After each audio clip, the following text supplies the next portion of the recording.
Bonjour, je m'en vais vous présenter une nouvelle vidéo sur les généralités sur les forces en classe de seconde.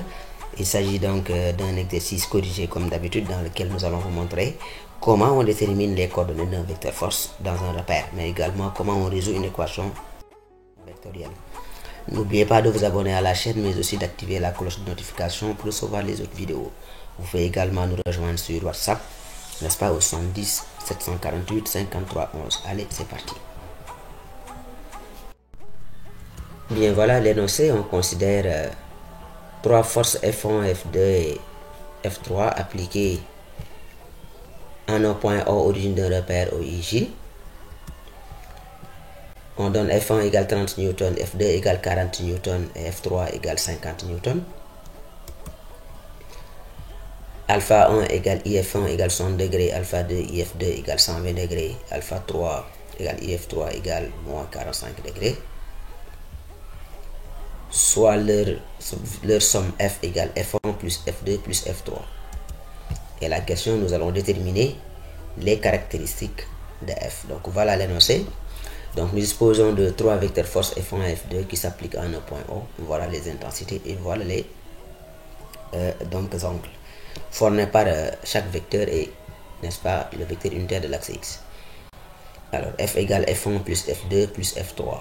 Alors, si un vecteur f égale f1 plus f2 plus f3, nous sommes dans des conditions ici où f1, f2, f3 sont connus. Donc, c'est simplement f qui est l'inconnu. Nous avons donc une égalité qui relie des vecteurs, mais dans laquelle il y a une inconnue qui est le vecteur f.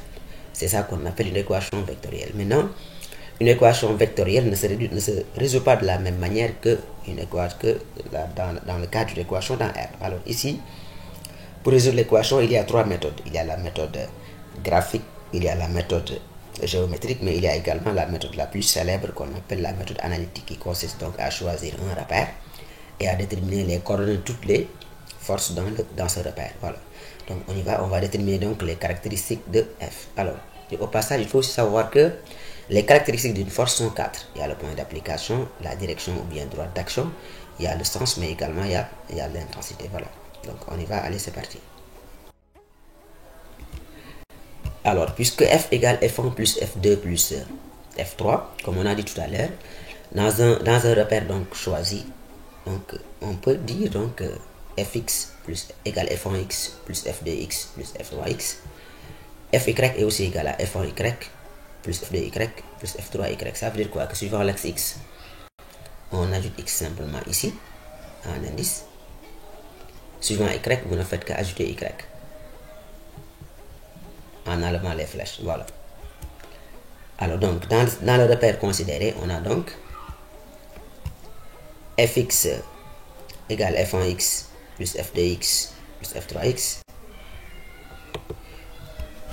et fy égale f1y plus f2y plus f3y. Voilà, du coup, on en tire deux choses. Connaissant fx et fy, on peut déduire la norme de f, c'est la racine carrée de fx carré plus fy carré, c'est la norme de f. Alors, mais également, connaissant fx et fy, on peut déduire l'angle formé par I et f, le vecteur f et l'axe x. Voilà, cet angle est tel que sa tangente est toujours égale à fy sur fx. Donc voilà, vous allez trouver là l'intérêt de déterminer les coordonnées d'un vecteur force. Donc si on connaît les coordonnées d'un vecteur force, ça veut dire que donc on peut en déduire sa norme, mais aussi on peut en déduire l'angle que forme ce vecteur avec l'axe x. L'angle que forme ce vecteur avec l'axe x est toujours tel que sa tangente est égale à fy sur fx. Tenez bien, ça c'est toujours vrai, ces deux relations-là. Voilà, c'est pour cette raison-là qu'on utilise, n'est-ce pas, la méthode de la projection pour déterminer les coordonnées des vecteurs force. Bien, nous allons représenter les vecteurs force. Voilà, on représente le repère. On représente le vecteur f1 qui forme un angle donc alpha 1 de 60 degrés avec l'axe x. Voilà, on représente f2. Rappelez-vous, c'était 120 degrés donc par rapport à l'axe x, f2. Voilà, f3 c'est moins 45 degrés par rapport à l'axe x. Voilà. Maintenant, l'étape suivante, c'est la projection. Alors, pour projeter maintenant les repères, les vecteurs. Alors, ici, f1. Pour projeter, n'est-ce pas, F1 dans le repère, pour trouver ses coordonnées, on projette l'extrémité, c'est l'extrémité de la force. Donc quand vous voulez trouver les coordonnées d'un vecteur force, c'est son extrémité qu'il faut projeter suivant les axes. Voilà. Donc F1, on va le faire pour F1, pour F2, pour F3. Alors pour F1, nous allons projeter donc l'extrémité de F1 sur l'axe X. On aura F1X et F1Y. Voilà. Alors l'angle alpha 1, on le trouve quelque part ici, en vertu des angles alternes internes. Alors F1X, elle est adjacente à l'angle alpha. Et pour avoir son signe, F1X, pour avoir son signe, vous mettez votre doigt ici. Et vous parcourez la composante F1X. Si vous partez de l'origine de F1 et que vous décrivez la composante F1X, vous allez voir que vous êtes en train de vous déplacer vers la droite qui est le sens de X. Ça montre que F1X est positive. Voilà, et elle est adjacente à l'angle alpha 1 et l'hypoténuse est F1. Ça montre donc F1X égale F1 cosinus alpha 1. Voilà, maintenant F1Y, elle est opposée à l'angle alpha. Le côté opposé, c'est l'hypoténuse multipliée par le sinus de l'angle. Ceci montre que F1Y, en tout cas c'est la norme de F1, en tout cas plus ou moins fois le sinus de l'angle. Maintenant le signe. Pour trouver le signe, on décrit la composante F1X, F1Y plutôt partant de l'origine de F1. Voilà, en partant de l'origine de F1 et en décrivant la composante F1, on va voir qu'on est en train de monter, donc d'aller dans le même sens que Y. Ça montre que F1Y est positif. Voilà. Et ça fait donc F1 sinus alpha 1. Alors, donc, ça veut dire quoi? Que donc, pour trouver le signe d'une composante, F d'une force, il y a même plus simple. Regardez ici. On sait que on peut dire que F1 est vers la droite, X est vers la droite. Ça montre que F1X est positif. F1 est en haut, Y est vers le haut. Ça montre que la composante F1Y est positive. Ce que j'ai dit par exemple, regardez F3. F3 est vers la droite, l'axe X est vers la droite. Ça montre que F3X est positif. Maintenant, suivant Y, l'axe Y est vers le haut, F3 est vers le bas. Ça montre que F3Y est négatif. Regardez pour F2. F2 est un peu vers la gauche. X est vers la droite. Ça montre que F2X est une composante négative. F2 est vers le haut, Y est vers le haut. Ça montre aussi que F2Y est positif. Il est donc facile de trouver le signe en regardant simplement le sens du vecteur et le sens de X. Si le vecteur est vers le haut et que l'axe Y et que en fait la force est vers le haut, la composante suivant l'axe et cet axe-là est positive. Si c'est en sens contraire, la composante est négative. Voilà. Maintenant, on va passer à F2. On va le projeter et marquer F2X et F2Y en bleu. Voilà. On va trouver l'angle. Cette fois-ci, l'angle qu'on va prendre, c'est l'angle aigu qui est là, ici. On nous avait donné alpha 2 qui vaut plutôt 120 degrés. Tout ça, nous savons que c'est 180 degrés. C'est un angle plat. Si de là à là, c'est 120 degrés, donc bêta vaut 60 degrés. Voilà. On va le trouver en haut ici, en vertu des angles alternes et internes. Voilà. F de X, comme j'ai dit tout à l'heure, elle est négative. Parce qu'en décrivant la composante F2 partant de l'origine de F2, on évolue dans le sens contraire de l'axe X, qui est là, voilà, vers la droite. On va vers la gauche. Ça montre que F de X est négative. Elle est adjacente à l'angle bêta, donc F de X sera moins F de cosinus bêta. Alors, F de Y. F de Y, en décrivant la composante F de Y partant de l'origine de F2, on évolue dans le même sens que Y. Cela montre que F de Y est donc une composante positive. Voilà. Ou bien on dit ceci. F2 est vers le haut, Y est vers le haut, ça montre que F de Y est positif.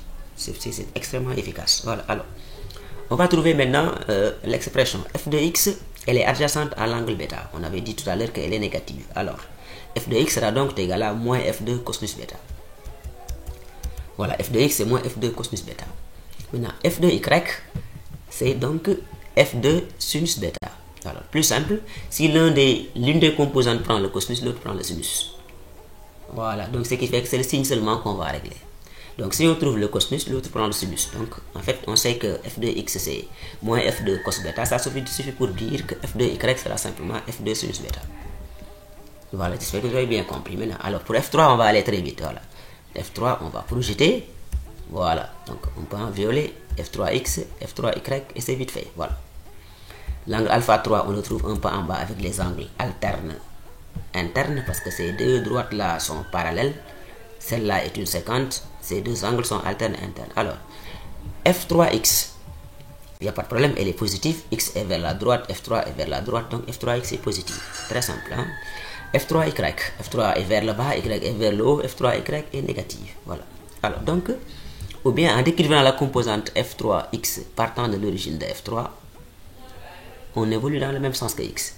En décrivant la composante f3y partant de l'origine de f3, on évolue dans le sens contraire de y. Voilà, parce que y est vers le haut, on va évoluer vers le bas. Ça montre que f3y est négatif. Voilà, maintenant, f1x est adjacente à l'angle alpha. Donc f1x égale f3x plutôt, je veux dire, f3x égale f3 cos alpha 3. f3y est opposé à l'angle alpha 3. Donc f3y c'est moins f3 sinus alpha 3. Donc voilà les composantes des trois forces. Donc voilà comment on fait de façon extrêmement efficace pour déterminer les coordonnées, n'est-ce pas, d'un vecteur force. Voilà, j'espère que vous avez bien compris. Maintenant, ceci étant, nous allons maintenant vers les calculs. Alors, puisque f1 égale f1 cos alpha 1, f1 dans ce pas x égale f1 cos alpha 1, f1 y, f1 sinus alpha 1, f2x moins f2 cos bêta, f2y, f2 sinus bêta, et f3x égale f3 cosinus alpha 3, f3y moins f3 sinus alpha 3. Maintenant, on avait dit que x égale f1x plus f2x plus f3x, fy, f1y plus f2y plus f3y. On ne fait que remplacer. On va remplacer f1x, f2x et f3x par leurs expressions. Voilà. On va le faire suivant x et suivant y. Et voilà ce que cela donne. Voilà. Voilà, par remplacement donc des composantes, on obtient fx égale f1x, f1 cos alpha 1 moins f2 cos bêta plus f3 cos alpha 3, fy égale f1 sinus alpha 1 plus f2 sinus bêta moins f3 sinus alpha 3. Bien, voilà, nous allons maintenant pour l'application numérique, en remplaçant les valeurs des différentes composantes des vecteurs force. Voilà ce que l'on obtient. Donc fx égale 30 cosinus de 60 degrés moins 40 cosinus de 60 degrés. Rappelez-vous, l'angle bêta, c'est 60 degrés plus 50 cos de 45 degrés. Voilà. Fx c'est 30 donc sinus 60 degrés plus 40 cos 60 moins donc 50 cos 45. Voilà. On trouve fx égale 30,36 newton et fy égale à moins 44,01 newton. Alors nous allons en déduire donc la norme et la tangente de l'angle comme on avait dit tout à fait au début. Voilà, nous savons que la norme c'est fx carré plus fy carré et l'angle formé par le vecteur i et le vecteur f est tel que la tangente de cet angle là c'est fy sur fx. Voilà, j'espère que vous comprenez bien. Donc on fait que remplacer. Voilà, on obtient donc une tangente qui est égale à moins 1,45. Voilà, donc les calculs vont donner donc que la norme de f c'est 53,46 newton et l'angle θ il vaut tout simplement moins 55,4 degrés. Voilà.